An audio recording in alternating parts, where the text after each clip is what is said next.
ఈ రంజాన్ మాసంలో అందరూ పవిత్ర రంజాన్ మాసంలో అందరూ ఉపవాస దీక్షలు కొనసాగిస్తూ ఉన్నారు.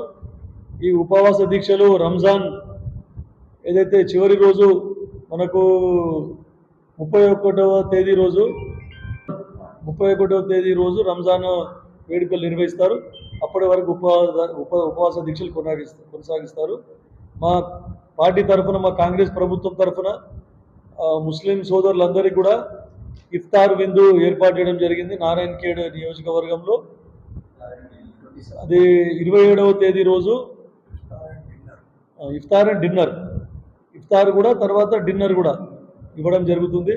కాబట్టి అందరికీ ముస్లిం సోదరులు, నారాయణఖేడ్ నియోజకవర్గంలోని ముస్లిం సోదరులందరికీ తెలియజేయడం ఏమనగా 27వ తేదీ రోజు గురువారం రోజు అందరు కూడా సాయిబాబా ఫంక్షన్ హాల్లో మనకు 5 గంటలకు అందరూ వచ్చేసి అక్కడ మీటింగ్ అంతా కండక్ట్ చేసుకొని తర్వాత 6 గంటలకు ఉపవాస దీక్షలు విరమించి డిన్నర్ చేసుకొని పోగలరని చెప్పేసి మా కాంగ్రెస్ పార్టీ ప్రభుత్వం తరఫున నేను వారందరినీ కోరుతా ఉన్నాను.